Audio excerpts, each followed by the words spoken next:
It's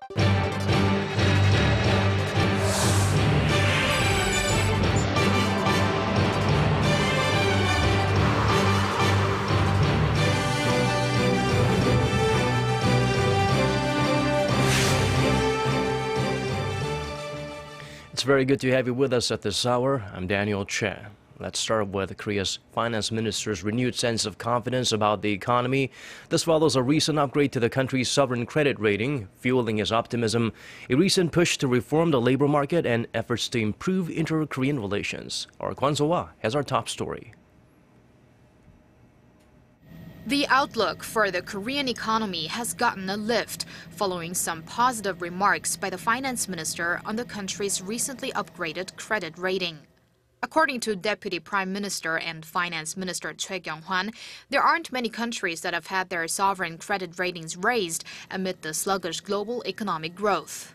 But with Korea's rating upped a notch from A+ to AA- by Standard & Poor's, in addition to similar upgrades by the three biggest international credit ratings agencies, including Moody's and Fitch, Korea now has a higher rating than China and Japan. Choi has met with S&P 4 times since his inauguration a year ago to explain Korea's economic situation. The minister said S&P's positive ratings decision had a lot to do with the substantial progress Korea has made in reforming its rigid labor market after representatives from the government, labor, and management reached agreement on key labor reform issues last week. On Sunday, representatives from the presidential office, the government, and the ruling Saenuri Party agreed to set clear standards for two key points: changing employment rules and a company's ability to dismiss underperforming employees, so that related bills can be passed by the end of the year. With S&P traditionally giving a great deal of consideration to South Korea's relations with North Korea, a recent high-level meeting between the two Koreas is seen as having influenced the ratings upgrade too, as the meeting ended with Seoul and Pyongyang working together to organize a set of reunions for war-separated families next month. The finance minister also said that although he doesn't want to create complacency, he feels the public shouldn't be concerned about the economy, but more confident. Kwon Soa, Arirang News.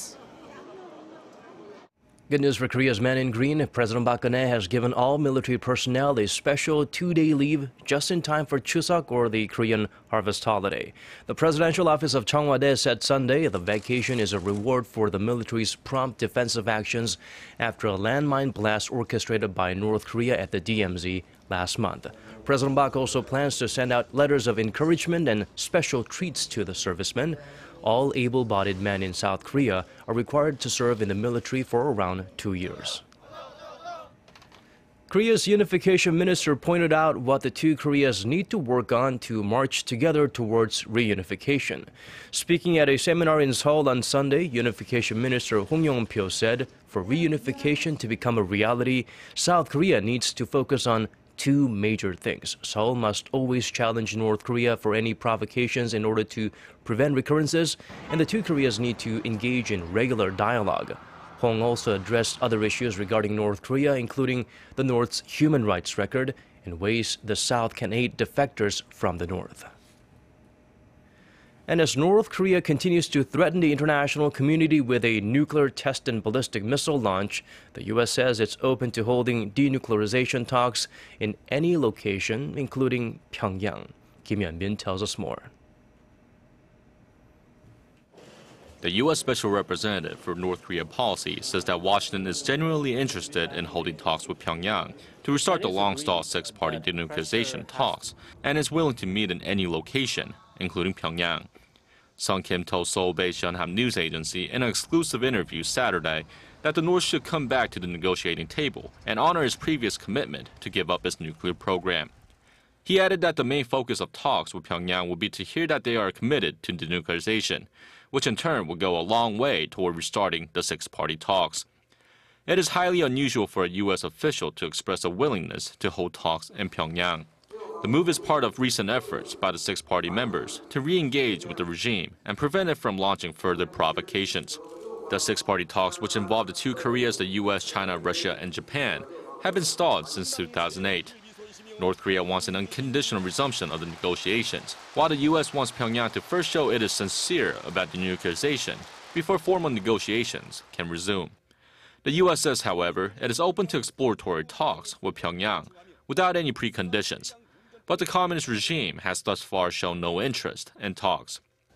Kim's comments come after North Korea hinted earlier this week that it could launch a long-range rocket or conduct a nuclear test, which would be in violation of the UN Security Council resolutions against it.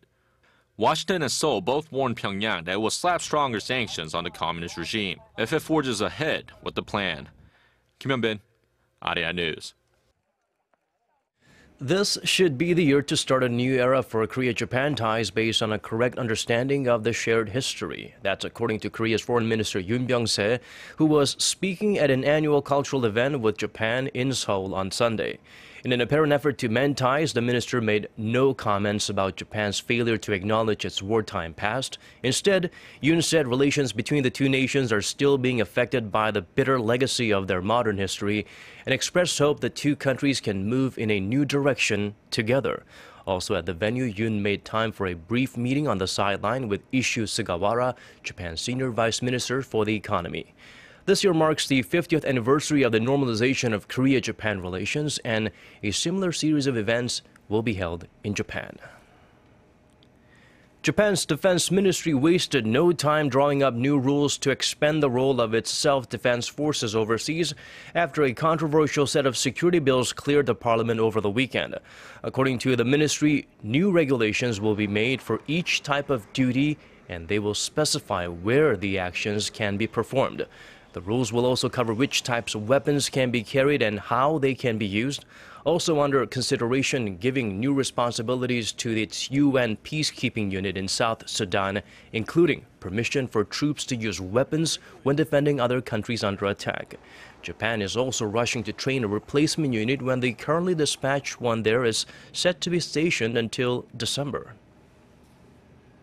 Shifting gears now, Korea's tourism industry is getting back on its feet, with the number of Chinese visitors to South Korea returning to levels seen before the MERS outbreak that started in May and a dry spell that lasted through July. Department stores, duty-free shops, and related businesses are planning promotional events and special offers exclusively for Chinese tourists during two major Chinese holidays coming up later this month and one in early October. These include drawings for prizes like a jade kettle and discounts of up to 30%. The Korea Tourism Organization's Shanghai office said the recovery of Chinese visitors' arrival was faster than expected, with more than 303,000 in the first 14 days of this month. That's up nearly 15% from the same period last year. Technological advancements are everywhere, but the ability to compose sophisticated music is still solely the domain of humans. Or is it? A new computer program is challenging that notion. Park Se-young tells us what all the noise is about.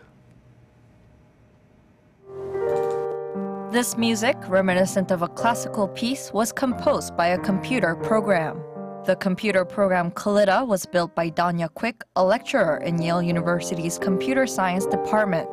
It references a library of different musical genres and styles as a basis for writing new music, just as humans and music generation programs have done in the past. But Kalitta also has the capability to compose music that deviates from the rules of classical and jazz styles, as well as combine styles from different genres to create new music. Taking a musical score and performing basic harmonic analysis on it. So Kalitta does need a little bit of help to get going with the learning, but once she has an analyzed score, she then looks for high-level patterns in it. The new program is capable of producing sophisticated compositions. Last year, more than 200 listeners participated in 2 online studies to see whether they could tell the difference between music written by a human and music written by Kalitta. Some were written by Johann Sebastian Bach, and just over half of the participants confused Kalitta for a human composer. Quick doesn't envision Kalitta as a replacement for humans, but she thinks computer music generators can serve as a fresh source of ideas. Park Se-young, Arirang News. Sunday was a pleasant autumn day in the capital, perfect for being outdoors. Some chose to head to Seoul's Gangnam district near our station for the Seocho Seoripul Festival. The six-day festival wrapped up on Sunday with visitors from across the country filling up the streets and roadways until the early evening hours. The asphalt became a sketchbook for children who made chalk drawings and a venue for cultural performances, including one featuring traditional Korean percussion music and dance. The Seocho Gangsan Parade marked one of the festival's highlights. Outdoor concerts, exhibitions, flea markets, and many other events took place at various locations in and around Seocho district, including a church, a hospital, a university, and the Seoul Arts Center, a major venue for arts and culture in the city. And now for a quick look at the weather before we go. If you're in Korea, you will start your week with beautiful, clear blue skies. We are in for a transitional period from summer to autumn, so expect a sharp drop in temperatures from morning to night. Seoul will see the mercury peak at 29 on Monday and drop to 17. Similar conditions in other parts of our nation. That's Korea for you. Let's check out the weather conditions outside of Korea, around the world.